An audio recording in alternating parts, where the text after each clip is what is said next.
कांग्रेस अपनी पर आए तो देश की सेवा करने वाले एक आर्मी अफसर की जिंदगी भी जिल्लत बना सकती है। आम लोगों की हैसियत इनके लिए कीड़े मकोड़े से ज्यादा कुछ नहीं। आज हम भारतीय सेना के उस काबिल कर्नल की कहानी सुनाएंगे जो अपने ही देश में यूपीए सरकार की साजिश का शिकार बन गया। इस सैनिक की कहानी न सिर्फ आपके रोंगटे खड़े कर देगी, बल्कि ये सुनकर उन लोगों का सिर शर्म से झुक जाएगा जो कांग्रेस को वोट करते हैं।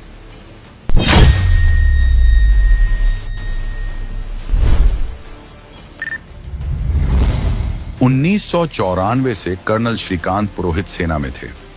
2005 में उन्होंने जम्मू कश्मीर में कई सारे आतंकवाद विरोधी सफल ऑपरेशंस किए। उनके इस काम और काबिलियत की खूब सराहना होती थी। बाद में वे मिलिट्री इंटेलिजेंस में तैनात हुए। ड्यूटी के दौरान उन्होंने आतंकी संगठन, इंडियन माओवादी और अन्य कट्टरपंथी संगठनों की जानकारियां जुटा ली थीं, और शायद कुछ आतंक प्रेमी ताकतवर लोगों को यह बात नहीं भाई।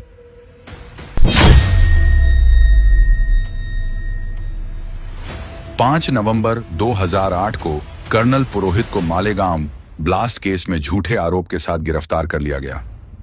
हैरानी की बात यह है कि ठीक 26/11 यानी देश में सबसे बड़े आतंकी हमले से 21 दिन पहले सेना के एक इंटेलिजेंस अफसर को अरेस्ट कर लिया गया।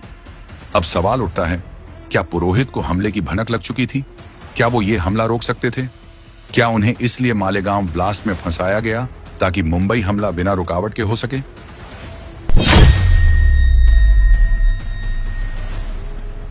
आरोप के मुताबिक गिरफ्तारी के बाद सेना के कर्नल के साथ एक युद्धबंदी से भी बदतर सुलूक हुआ।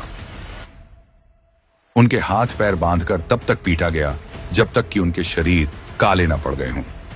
तब तक पीटा गया जब तक खून की उल्टियां होने ना लग गईं। मानसिक प्रताड़ना इस हद तक दी गई कि उनकी पत्नी और मां बहन को नग्न करने, उनकी आंखों के सामने परेड कराने की धमकी तक दी गई। उनके अपने सह फौजियों से प्रताड़ना दिलवाई ताकि उन्हें अंदर से तोड़ा जा सके।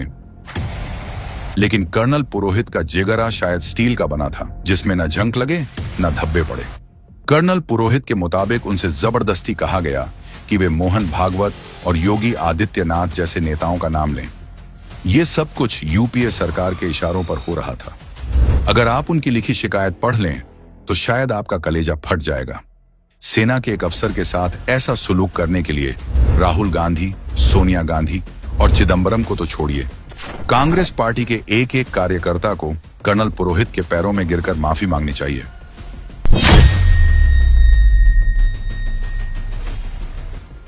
उनकी पोस्टिंग, मीटिंग्स और इंटेलिजेंस ड्यूटी के दौरान उन्होंने जो भी काम किया था उसे ही आधार बनाकर एक फिल्मी स्क्रिप्ट तैयार की गई, जैसे कि कश्मीर से आरडी लाना, जबकि इंटेलिजेंस अफसर के पास आरडी का एक्सेस होता ही नहीं है।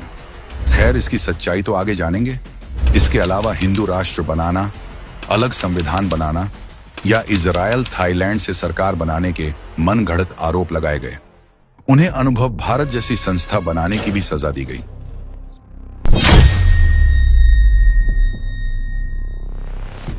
आर्मी कोर्ट ऑफ इंक्वायरी में भी उनकी सुनवाई चली। कुल 55 लोगों से सवाल पूछे गए, जिसमें से 54 लोगों ने कहा कि कर्नल पुरोहित का आतंकवादी गतिविधि में कोई रोल नहीं हो सकता। कर्नल वाई के सिंह ने पुरोहित को आतंकियों और नक्सलियों के खिलाफ एक प्रभावी मुखबिर नेटवर्क तैयार करने के लिए तारीफ की। Colonel VS. तोमर ने पुरोहित को एक प्रेरित, साहसी और अच्छा फील्ड इंटेलिजेंस अधिकारी बताया। Retired lieutenant colonel S. Raikar ने साफ कहा कि मुझे नहीं लगता कि कर्नल पुरोहित किसी भी असामाजिक या राष्ट्र विरोधी गतिविधि में शामिल रहे हैं जिससे देश की या विशेष रूप से भारतीय सेना की बदनामी हो। इतने बड़े बड़े सेना के अफसर पुरोहित की तारीफ करते रहे, लेकिन ऐसे राष्ट्रभक्त अफसर के ऊपर इतने संगीन आरोप लगाते हुए कांग्रेस सरकार की आत्मा नहीं कांपी। हैरानी की बात यह है कि यूएपीए जैसे कानून लगने के बाद भी सेना ने कर्नल पुरोहित को ड्यूटी से नहीं निकाला। शायद सेना भी जानती थी देश पर जान छिड़कने वाले लेफ्टिनेंट कर्नल पुरोहित पर लगे आरोप झूठे और मनगढ़ंत हैं, और एक ना एक दिन ये जरूर निर्दोष साबित होंगे।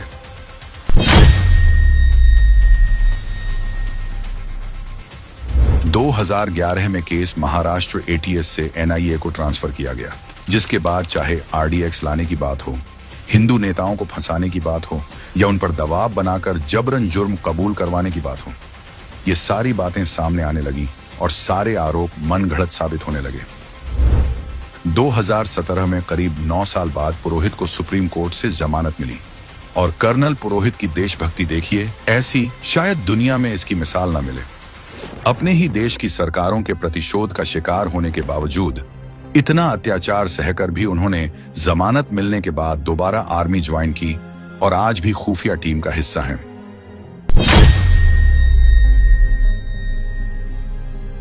वैसे तो देश का दुर्भाग्य है कि ऐसा होने में 17 साल लग गए, लेकिन कम से कम देशवासियों को कांग्रेस सरकार के झूठे भगवा आतंकवाद का नैरेटिव तो पता चला।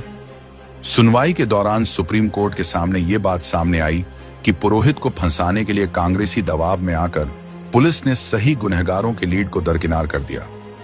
जैसे कि मालेगांव के जिस बीकू चौक के शकील ट्रांसपोर्ट के पास ये ब्लास्ट हुआ, उसी शकील ट्रांसपोर्ट की ऊपरी मंजिला पर कभी आतंकवादी संगठन सिमी का मीटिंग हॉल हुआ करता था। और तो और जो भी मनगढ़ंत सबूत पुलिस ने हासिल किए, उसकी जांच वो लोग कर रहे थे जिसके पास ना कोई फॉरेंसिक साइंस का अनुभव था, ना कोई सर्टिफिकेट और ना ही कोई डिग्री। वो अधिकारी थे भी कि नहीं, इसकी क्या गारंटी है। कोर्ट ने सारे सबूत ध्यान में रखकर पूरा अवलोकन करके अपना आखिरी फैसला सुनाते हुए कर्नल पुरोहित को बाइज्जत बरी किया। अब इन सबको देखकर तो यही पता चलता है कि मालेगांव ब्लास्ट के पहले ही कांग्रेस सरकार में यह नैरेटिव सेट कर लिया गया था कि हिंदुओं को कैसे बदनाम करना है।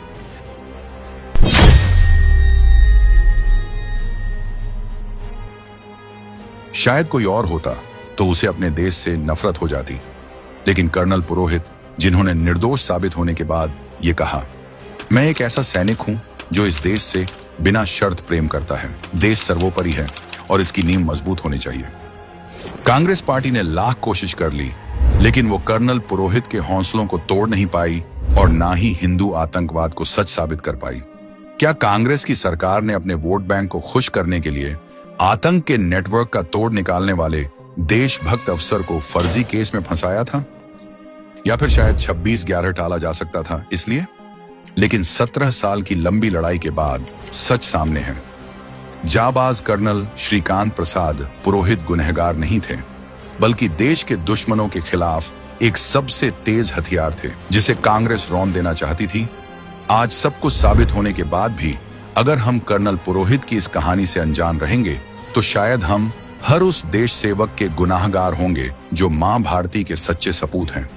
इसलिए इस कहानी को देश की रगों में घोल दीजिए और ज्यादा से ज्यादा शेयर कीजिए, ताकि सबको ये पता चले कि कांग्रेस तुष्टीकरण के लिए किसी भी सेना की जिंदगी को कितनी बेरहमी से कुचल सकती है, ताकि फिर कोई और कर्नल पुरोहित कांग्रेस की इस साजिश का शिकार न बन सके।